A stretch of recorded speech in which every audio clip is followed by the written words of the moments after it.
Sure, cold calls may have the word cold in them, but that doesn't mean that they need to make you feel that way.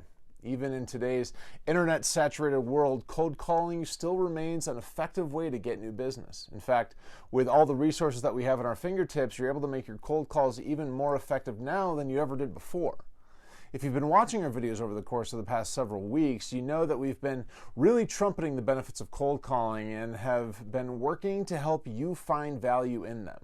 And with today's video, we're going to round this topic off by giving you a handful of tips and tricks to help you make your cold calls as effective as they can be. Hey everyone, I'm Ian Campbell. I'm the CEO of Mission Suite. And before we dive into today's video, do me a favor, hit the subscribe button and ring the bell so that you're notified every time that we post new videos. So I've been working with Mission Suite clients for 10 years now to help them leverage their contacts in ways that they really didn't think possible. And cold calls are definitely one of the many ways that they've learned to do that. Now, if you're building a professional network of your peers, at some point you're going to have to make a phone call, right? For the past month, we've been informing you on some of the best ways to make cold calls as painless as possible. And today, we're going to boil everything that we've taught you down into one easy to digest list. So tip number one, don't let the term cold call scare you. Seriously, it's just two syllables, right? And far too often, we associate the wrong things with it. The reality here is that we make cold calls all the time, and we may even make them to people that we know. In fact, the most successful calls are made to the people that we know. But in order for a cold call to be a cold call, the person you're calling really just can't be expecting your call. They may know you, but they're not expecting your call. That's a cold call, right? So how does this affect anything? Well, when you think about it, when you're tasked with the idea of making cold calls, many of us head to our desks with a pit in our stomachs, right? We look into companies in our industry and the people connected to them, people we likely don't know. We already have contacts in our digital Rolodexes, and we don't need to start with the unknowns, right? Start with the people that we already know, and you're already setting yourself up for more success. And with success brings with it more success. And we can't ignore the positivity it brings to us mentally. If a cold call doesn't have to be from some nebulous company, it instantly brings with it fewer unknowns and a lot less dread. And that makes you a lot more likely to actually follow through with your cold calls. For more information on this point, make sure to check out our first video on the difference between cold calls and warm calls. Number two, create realistic goals for each call. We all tend to have a bit of an all or nothing mindset when it comes to making calls, but you can look at something like fitness as an example of this, right? If we can't work out 5 days a week, many of us don't even bother. Or if we can't do it for a full 30 uninterrupted minutes, maybe we just kind of call the day a bust and move on, right?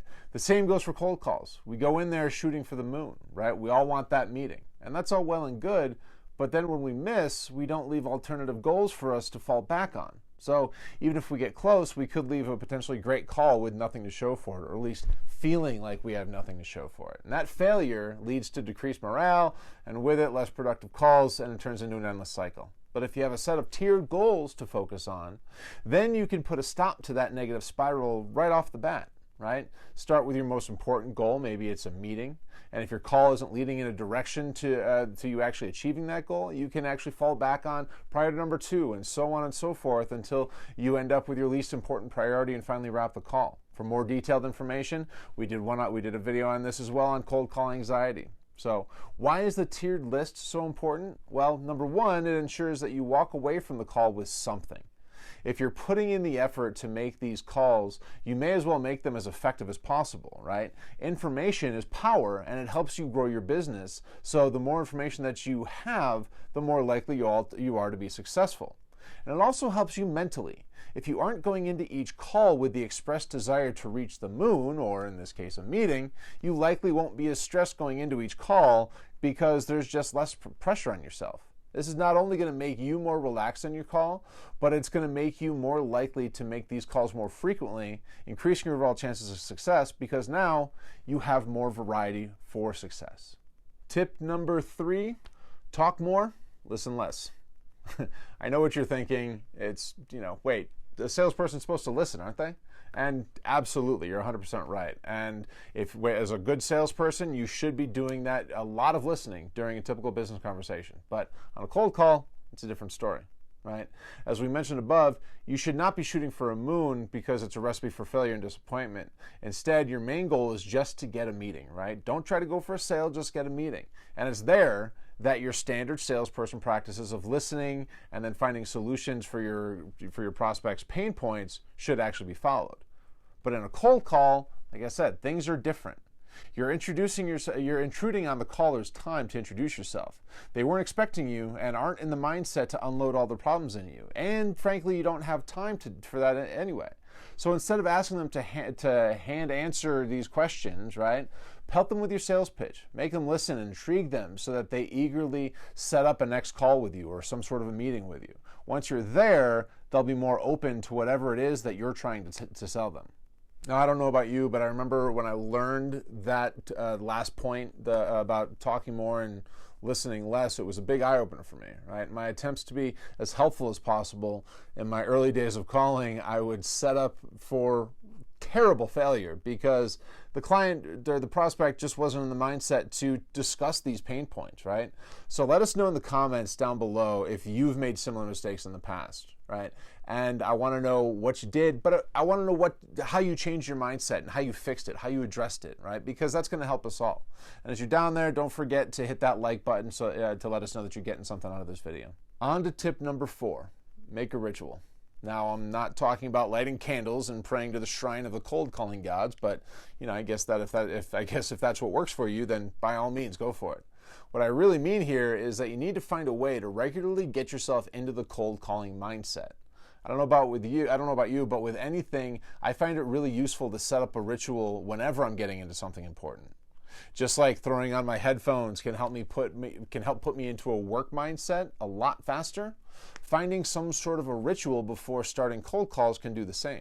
It's going to help you hit the ground running as soon as you pick up the phone and start dialing it, right? It could be something as simple as listening to a song or watching a video, but whatever it is, over time, your brain's going to start to associate that with the work that you need to do, and it's going to help you flip that switch in your head to be much more quickly productive. For more information on this and getting yourself actually psyched and motivated to jump into your cold calls, check out the video that we did on cold call motivation a few weeks back.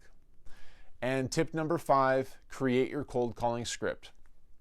If it's not clear by this point, cold calling requires a lot of preparation in order to be successful. The more you've done your homework on a potential client, the better off that you are. But it also helps to have a script to work off of. That's where your cold call script comes in.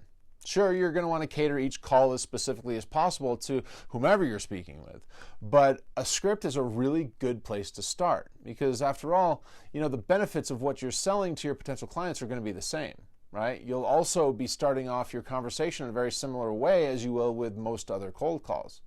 And once you have that foundation set, you can always find ways to further tailor that script based on all your research and based on the person that you're talking to.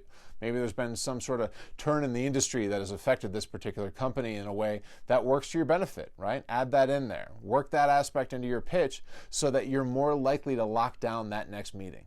So if you want a great place to start, check out the link that we have in the description down below, right? It's a link to a landing page on our website. It has a free cold calling script builder on it. It's completely personalized to you and your business, and this script is going to help you lay the foundation for what you want your calls to be and to make that process as painless as it can be, right, for both you and whoever's on the other end of the phone.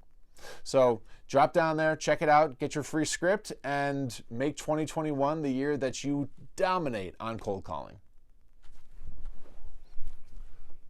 And listen, as always, I really hope that you got something out of this video. I hope you liked it. If you did, do me a favor, go down, hit the thumbs up button, and maybe give it a share so that others can see it too. That helps us, get in front of more people on this YouTube algorithm. And also, don't forget to subscribe to our channel and ring the bell so that you're notified anytime that we post new videos. And while you're at it, check out the videos that are on this end card as well. We'll see you next time around. Cheers.